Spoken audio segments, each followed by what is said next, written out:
Welcome to Investing Insights. I'm your host, Ivana Hampton. Your portfolio might be due for an end-of-the-year cleanup.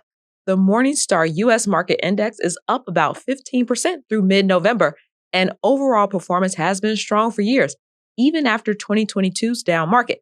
That said, some stock sectors have performed significantly better than others, and performance can vary widely, even within a sector. And that could mean you're likely holding some winners and some losers. Tax loss harvesting could help you trim your tax bill to save some money. And while you're tuning up your portfolio, it could also be a good opportunity to bring your asset allocation back into balance. Morningstar Inc. portfolio strategist Amy Arnott is here to explain how to pull off both strategies. It's good to see you, Amy. Good to see you too. So let's start with an explainer. What is tax loss harvesting and how does it work? So tax loss harvesting is basically selling a stock or a fund that has unrealized losses. And then with that loss that you realize, you can use that in a couple different ways. You can use it to offset $3,000 in ordinary income for the current tax year. You can use it to offset any realized capital gains that you have for the current tax year, or you can carry it forward indefinitely to offset future capital gains. Is a brokerage account or a retirement account better suited for tax loss selling, and why? You definitely want to be doing any tax loss selling in a taxable brokerage account. And the reason is if you're buying and selling within something like a 401k or an IRA, there's no tax impact. So you're not paying any capital gains. You're just paying ordinary income tax when eventually you're selling off those assets when you're in retirement. Now, the U.S. stock market has experienced solid growth so far in 2025. Do up markets make it harder to spot losses?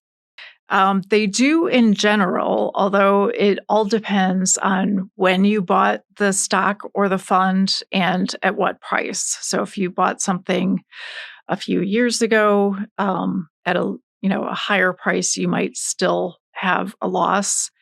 If you're trying to offset a long-term capital gain, you would want to do that with a long-term capital loss. You would definitely want to be looking for securities that you've held for at least a year.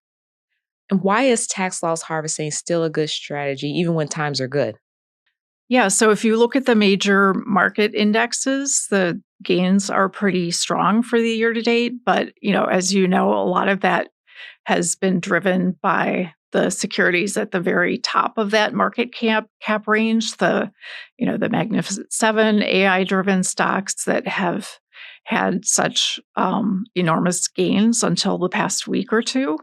So if you look kind of lower down in the major market indexes, you can find stocks that actually have losses over the past year or the past couple of years. And where can investors find losses to offset gains in their portfolio this year? Let's start with stocks. Yeah, so you could look at some sectors like energy, real estate, consumer defensive, basic materials. But you really have to look stock by stock. So a few bigger names that have had losses over the past 1 year or 2 years would be United Health Group, PepsiCo, Fiserv, Adobe, Comcast. Those are just a few examples.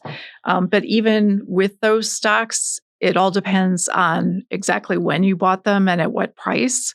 So if you have a brokerage account, you can look online and you'll see a page that shows all of that detail on when you bought, what the unrealized gain is. And that's really the best place to look to figure out what you might want to sell for tax loss purposes.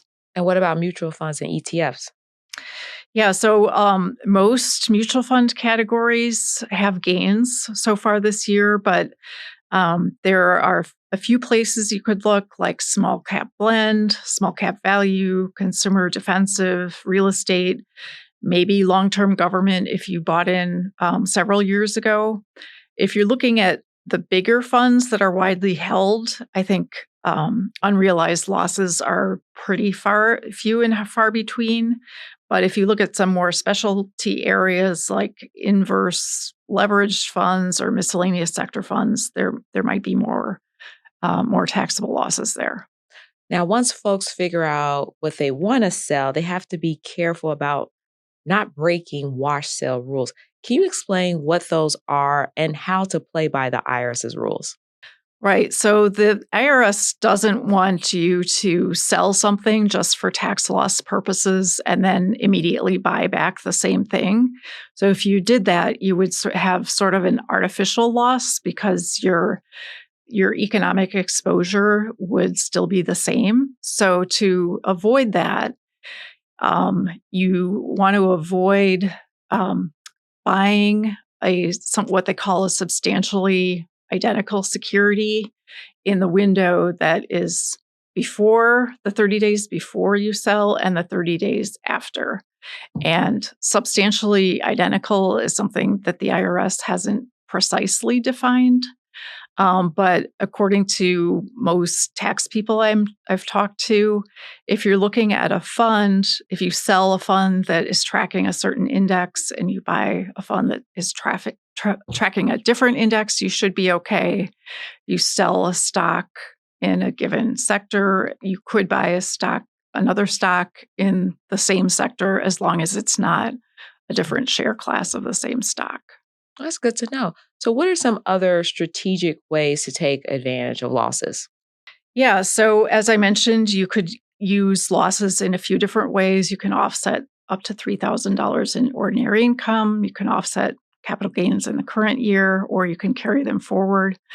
But on the flip side, you can also be strategic about capital gains. And there are some cases when it might be beneficial to actually sell a security that has an unrealized gain.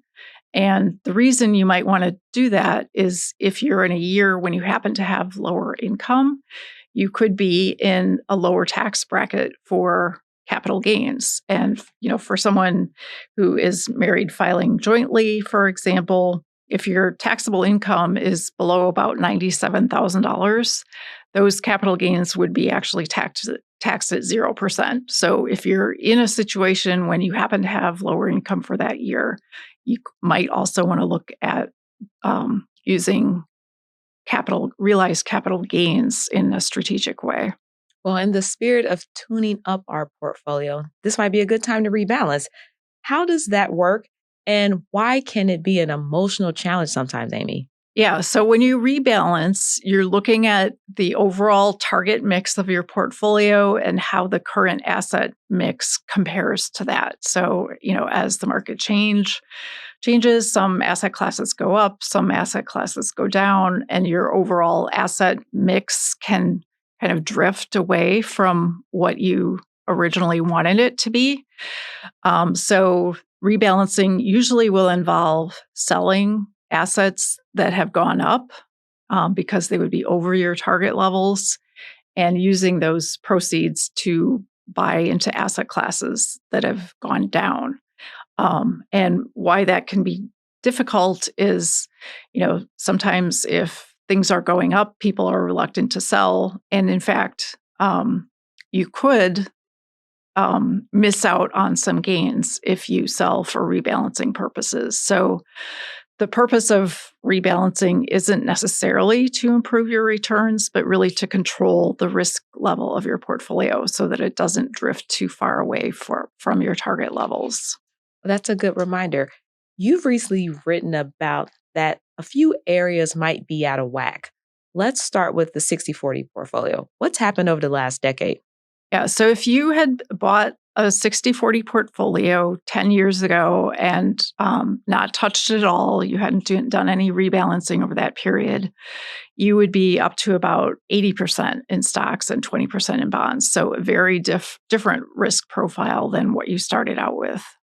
And what about growth versus value and US stocks versus international stocks? Yeah. So if you look at how growth stocks have outperformed over that 10-year period, they've actually performed better than value stocks by about 5 percentage points per year, which is a pretty huge margin. And on the international side, it's kind of a similar story, even though non-US stocks have outperformed so far this year in 2025. Over that full 10-year period, they've outperformed, US stocks have outperformed by about 7 percentage points per year compared to non-US market. So because of those long-term performance trends, if you haven't done any rebalancing in a while, your portfolio probably might be a little heavy on the growth side versus value and also heavy on US versus non-US stocks. Well, everyone listening, watching, you may want to check your portfolio. Amy, can you share a few tips on how to restore balance to your portfolio? Because we're all thinking about it now. Right. So the first thing to do would be to look at the asset mix of the current portfolio and then compare that to your target levels. And, if something is above the target, you would want to cut back on that asset class. If there's something below the target, you would want to add to that. But if you own multiple accounts, you don't necessarily have to rebalance every single account. You really want to be looking at the asset mix of your overall portfolio. So it can often be beneficial to do as much rebalancing as you can within a tax-deferred account, like a 401k or an IRA, because you can buy and sell without tax consequences there. Another strategy you could use if you're someone who is subject to required minimum distributions, which for most people nowadays start at around age 73.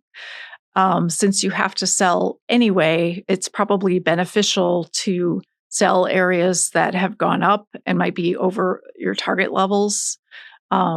And then you can use those required minimum distributions in sort of a strategic way to help bring your portfolio back into balance. Another idea is if you have a lot of changes that you need to make in a taxable account, but you don't want to realize those gains, you could take a more gradual approach to rebalancing by taking your new contributions and directing those into areas that are underweighted in your portfolio. So that approach will usually take longer to bring things back into balance, but it's better than not doing rebalancing at all. So what's the takeaway in using this time of year to do tax loss harvesting and portfolio rebalancing? Yeah, so these are all kind of administrative tasks that, it's something that you have to fit in with everything else going on in your life at a busy time of year. But the benefit is really you're helping your future self from an investment perspective or a tax perspective. So if you're able to do tax loss harvesting, you're going to be better off in tax season when April 15th rolls around. And with rebalancing, you're going to be better off if we do have a larger market downturn. So you're making sure that your risk exposure isn't higher than you really wanted it to be. So we have to remember, we're helping ourselves. Exactly. Amy, thank you for coming to the table and talking about how we can pull off both of these strategies. And happy Thanksgiving. Thanks. Happy Thanksgiving to you too. Thanks for tuning in to Investing Insights. To wrap up your week, you can kick off your Monday morning with the Morning Filter podcast on Apple Podcasts. Morningstar Inc. investment specialist Susan Jabinski and Morningstar Research Services Chief U.S. Market Strategist Dave Sequeira are digging into the mailbag to answer audience questions. Did you submit one? Thanks to Senior Video Producer Jake Van Kersen and Associate Multimedia Editor Jessica Bevel. I'm Ivana Hampton, Lead Multimedia Editor Morningstar. Take care.